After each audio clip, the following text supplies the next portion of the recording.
IVY online एज्युकेशनमध्ये आपलं स्वागत आहे। आज आपण मायनॉरिटी कॉलेजबद्दल माहिती घेणार आहोत। विद्यार्थी आणि पालकांच्या मनामध्ये मायनॉरिटीच्या संदर्भात खूप शंका आहेत, प्रश्न आहेत। त्याचं समाधान करण्यासाठी हे 5 पॉइंट या ठिकाणी आपण डिस्कस करणार आहोत। पहिलं आहे मायनॉरिटी कॉलेजमध्ये ॲडमिशन प्रोसेस कशी होते। दुसरं आहे नॉन मायनॉरिटी स्टुडंटला या ठिकाणी ॲडमिशन घेता येते का। तिसरं आहे मायनॉरिटी कॉलेजमध्ये सर्वांना स्कॉलरशिप मिळते का। चौथा पॉइंट आहे एलिजिबिलिटी काय असते आणि डॉक्युमेंट काय काय लागतात। आणि पाचवा पॉइंट आहे महाराष्ट्रामध्ये असे किती कॉलेज आहेत आणि ते कुठे कुठे आहेत। मायनॉरिटी कॉलेज दोन प्रकारचे आहेत, रिलीजन किंवा धर्म याच्या बेसिसवर जी मायनॉरिटी आहे त्याला आपण रिलिजियस मायनॉरिटी असं म्हणतो। आणि दुसरं आहे लँग्वेज किंवा मदर टंग किंवा मातृभाषा याच्या बेसिसवर जी मायनॉरिटी आहे त्याला आपण लिंग्विस्टिक मायनॉरिटी असं म्हणतो। म्हणजे दोन प्रकारचे कॉलेज आहेत, एक आहे रिलिजियस मायनॉरिटी आणि दुसरं आहे लिंग्विस्टिक मायनॉरिटी। तर महाराष्ट्रामध्ये मायनॉरिटीचे 59 कॉलेजेस आहेत, त्यामध्ये रिलिजियस मायनॉरिटीचे 22 कॉलेज आहेत आणि लिंग्विस्टिक म्हणजे भाषेच्या आधारित मायनॉरिटीचे 37 कॉलेजेस आहेत। रिलिजियस मायनॉरिटीमध्ये 4 रिलिजन आहेत। आपली रिलिजन याच्यामध्ये येत असेल तर आपल्याला ह्या मायनॉरिटीचा बेनिफिट घेता येतो। तर पहिली रिलिजन आहे मुस्लिम, नंतर आहे जैन, ख्रिश्चन आणि रोमन कॅथलिक। तर असे 4 रिलिजियस मायनॉरिटी आहेत आणि त्याच्यामध्ये प्रत्येकी मुस्लिमचे 10 कॉलेजेस आहेत, जैन मायनॉरिटीचे 4 कॉलेजेस आहेत, ख्रिश्चन मायनॉरिटीचे 7 कॉलेजेस आहेत आणि रोमन कॅथलिक मायनॉरिटीचं 1 कॉलेज आहे। त्याच पद्धतीनं लिंग्विस्टिक मायनॉरिटीमध्ये 7 वेगवेगळ्या भाषा किंवा लँग्वेजेस आहेत। आपली जर मातृभाषा ह्या 7 मध्ये येत असेल तर आपल्याला ह्या मायनॉरिटीचा बेनिफिट घेता येतो। पहिली आहे हिंदी मायनॉरिटी, तर ह्याच्यामध्ये 20 कॉलेजेस आहेत। गुजराती मायनॉरिटीमध्ये 8 कॉलेज आहेत, सिंधीमध्ये 4 कॉलेज आहेत, मल्याळममध्ये 2 कॉलेज आहेत, तमिळ, पंजाबी आणि गुजर यामध्ये प्रत्येकी 1 कॉलेज आहे। या व्हिडिओमध्ये आपण रिलिजियस मायनॉरिटीबद्दल माहिती घेणार आहोत आणि पुढच्या 2 व्हिडिओमध्ये लिंग्विस्टिक मायनॉरिटीबद्दल आपण माहिती घेणार आहोत। या चॅनलला आपण अजूनही सबस्क्राईब केलेलं नसेल तर सबस्क्राईब करून ठेवा। आता आपण बघूया ॲडमिशन प्रोसेस कशी असते मायनॉरिटी कॉलेजमध्ये। तर सुरुवातीला जे आहे ते कॅप रजिस्ट्रेशन प्रोसेस आहे। म्हणजे आपला MST CETचा रिझल्ट लागल्यानंतर इंजिनिअरिंगचे ज्यावेळेस ॲडमिशन चालू होतील तर त्या इंजिनिअरिंगच्या ॲडमिशन प्रोसेसमध्ये सुरुवातीला आपल्याला रजिस्ट्रेशन करावं लागतं। हे रजिस्ट्रेशन करत असताना आपल्याला आपले डिटेल्स द्यावे लागतात। त्यामध्ये 2 गोष्टी महत्त्वाच्या आहेत, त्या म्हणजे रिलिजन आणि दुसरी आहे मदर टंग किंवा मातृभाषा। आपल्याला मायनॉरिटी कॉलेजमध्ये बेनिफिट घ्यायचा असेल तर रिलिजन आणि मातृभाषा ही खूप काळजीपूर्वक सिलेक्ट करायची आहे। रजिस्ट्रेशन कसं करायचं असतं यावर एक व्हिडिओ बनवलेला आहे, त्याचा छोटासा पार्ट आपण ह्या ठिकाणी बघूया म्हणजे आपल्याला समजेल।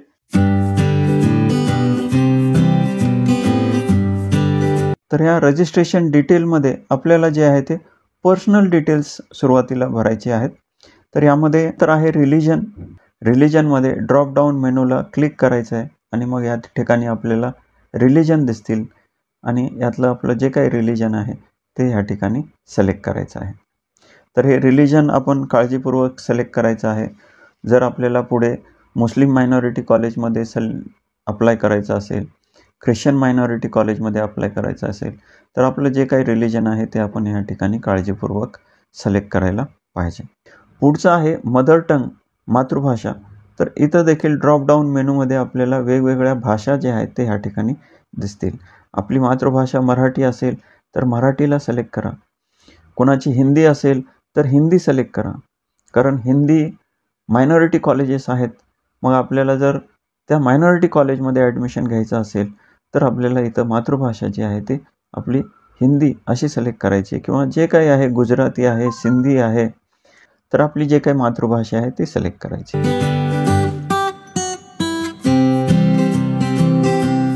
तर रजिस्ट्रेशन करत असताना आपल्याला अशा पद्धतीनं आपलं रिलिजन आणि मातृभाषा सिलेक्ट करायची आहे।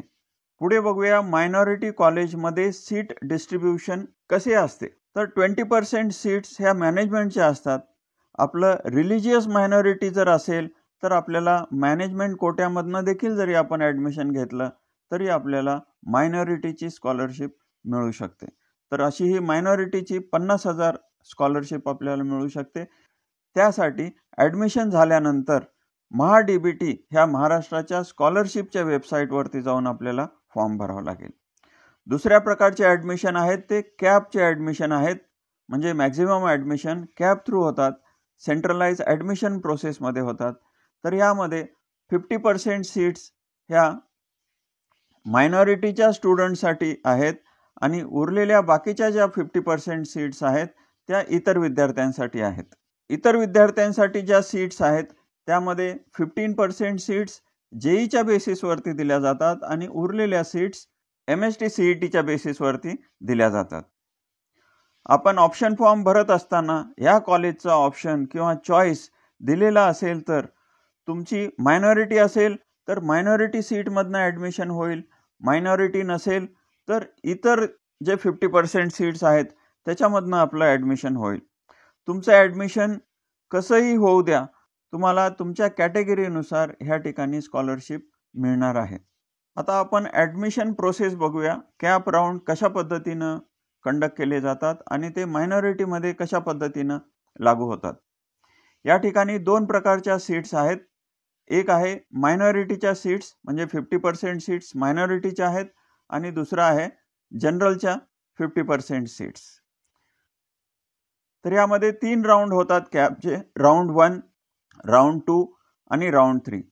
या तिन्ही राऊंडमध्ये ज्या जनरलच्या सीट्स आहेत ॲज पर मेरिट भरल्या जातात. म्हणजे ह्या ठिकाणी कॅटेगरीच्या विद्यार्थ्यांना सीट मिळवण्यासाठी कशाही पद्धतीचं रिझर्वेशन मिळणार नाही. परंतु त्या विद्यार्थ्यांना सीट मिळाल्यानंतर जे काही कॅटेगरीची स्कॉलरशिप आहे ती या ठिकाणी मिळणार आहे.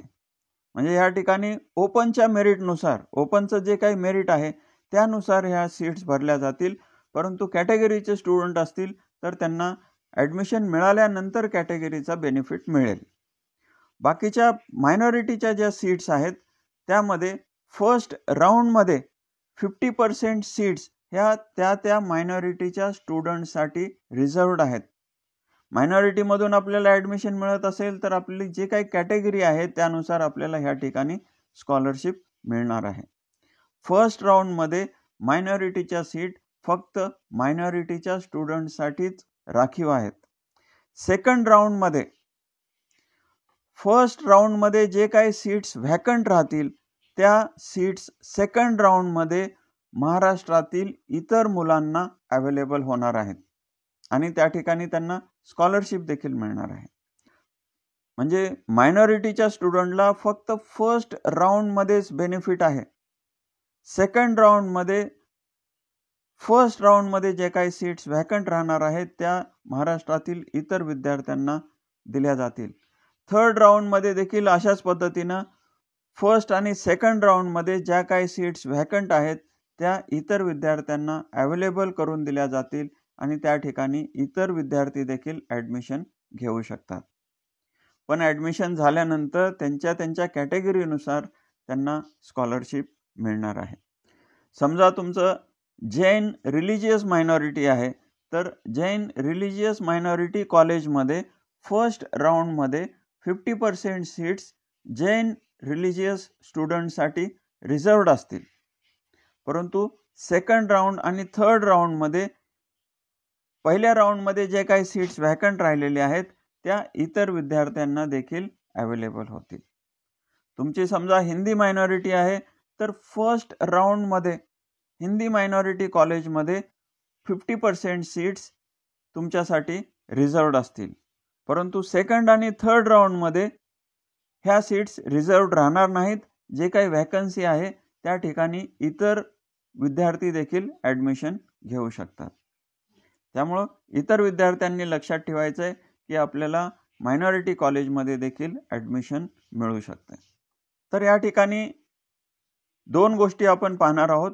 पहिला आहे इलिजिबिलिटी काय लागते आणि दुसरं आहे डॉक्युमेंट्स काय काय लागतात. तर इलिजिबिलिटी बघूया. कॅन्डिडेचर टाईप महाराष्ट्र स्टेट कॅन्डिडेचर म्हणजे आपलं टाईप A कॅन्डिडेचर असलं पाहिजे. टाईप ए म्हणजे काय, तर आपली 10वी आणि 12वी दोन्ही महाराष्ट्रातीलच एखाद्या इन्स्टिट्यूटमधनं झालेली असायला पाहिजे. महाराष्ट्राच्या बाहेर झालेली असेल तर आपण ह्या टाईप ए मध्ये येणार नाहीत. आपली 10वी आणि 12वी किंवा डिप्लोमा असेल तर डिप्लोमा ह्या महाराष्ट्रातीलच एखाद्या कॉलेजमधनं झालेला असायला पाहिजे आणि आपल्याकडे महाराष्ट्राचं डोमेसाईल सर्टिफिकेट असायला पाहिजे, तर you are eligible for minority. Documents काय लागतात, तर डॉक्युमेंट आहे लिव्हिंग सर्टिफिकेट. लिव्हिंग सर्टिफिकेटवरती आपलं रिलिजन किंवा आपली मातृभाषा जर दिलेली असेल तर आपल्याला इतर कुठलाही डॉक्युमेंट लागणार नाही. हे लिव्हिंग सर्टिफिकेटच सफिशियंट आहे. परंतु लिव्हिंग सर्टिफिकेटवर आपलं रिलिजन किंवा आपली मातृभाषा दिलेली नसेल तर त्यासाठी आपल्याला 2 डॉक्युमेंट बनवायचे आहेत. पहिलं आहे प्रोफार्मा ओ, म्हणजे इंजिनिअरिंगचं जे काही इन्फॉर्मेशन ब्राउचर आहे त्यामध्ये हा प्रोफार्मा ओ दिलेला आहे. तर त्या प्रोफार्मा ओ भरायचा आहे आणि त्याचा ॲफिडेविट 100 रुपयाच्या स्टॅम्प पेपरवरती ॲफिडेविट करून घ्यायचा आहे. आणि दुसरं आहे, हे फक्त रिलिजियस मायनॉरिटीसाठी आहे. आपलं जे काही रिलिजन आहे त्याच्या रिलेटेड एखादं असोसिएशन असेल किंवा ट्रस्ट असेल तर त्या ट्रस्टच्या लेटर पॅडवरती आपलं नाव आणि आपला हा रिलिजन आहे असं आपल्याला लिहून घ्यायचं आहे. तर असे हे 2 डॉक्युमेंट आपल्याला लागणार आहेत. आता आपण बघूया प्रोफार्मा ओ काय आहे. तर अशा पद्धतीनं हा प्रोफार्मा ओ इन्फॉर्मेशन ब्राउचरमध्ये दिलेला आहे. तर हा प्रोफार्मा ओ जो आहे तो सेल्फ डिक्लेरेशन आहे, म्हणजे आपण स्वतःच डिक्लेअर करत आहोत की माझं रिलिजन हे आहे आणि माझी मातृभाषा किंवा मदर टंग हे आहे, आणि त्याचं आपण ॲफिडेविट म्हणजेच प्रतिज्ञापत्र करत आहोत. तर ह्या प्रतिज्ञापत्रामध्ये हा मॅटर आपल्याला टाकायचा आहे. आय या ठिकाणी आपलं नाव लिहायचं आहे, नंतर सन किंवा डॉटर ऑफ, याच्या पुढे आपलं वडिलांचं नाव लिहायचं आहे, रेसिडेंट ऑफ, त्या ठिकाणी आपला ॲड्रेस लिहायचा आहे.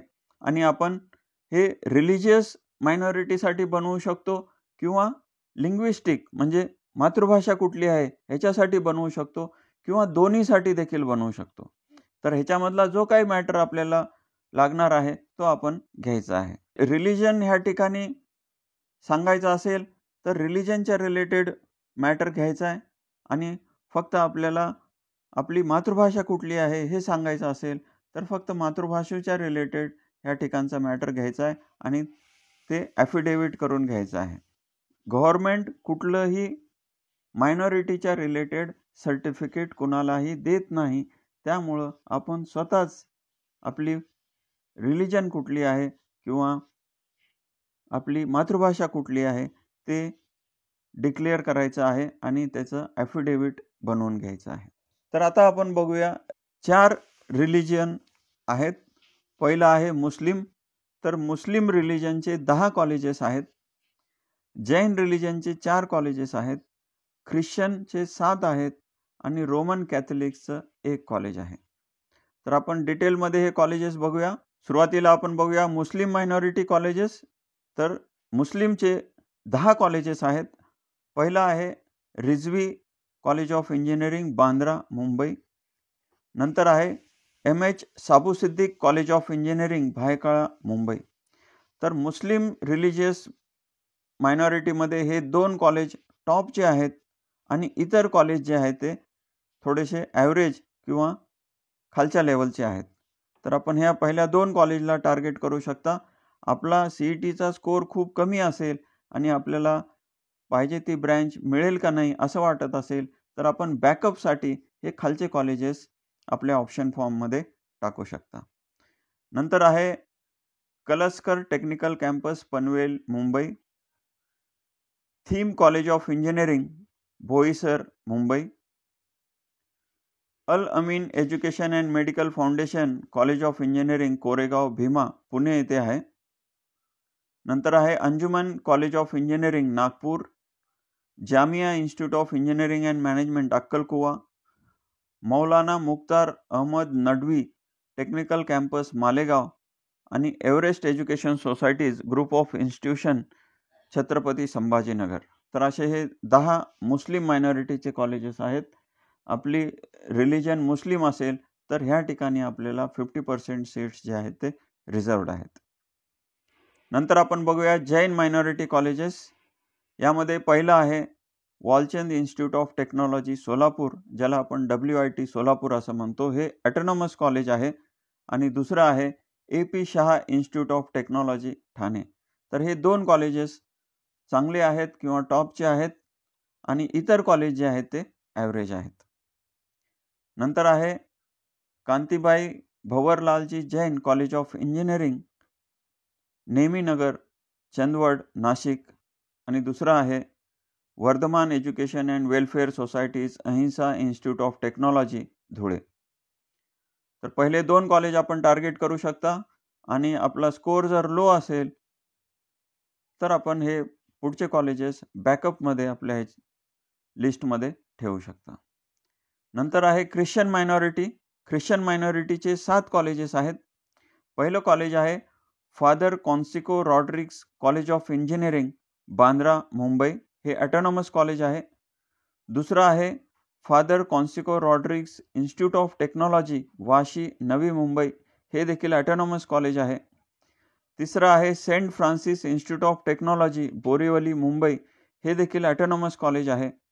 आणि चौथं आहे Xavier institute of engineering technical institute Mahim Mumbai.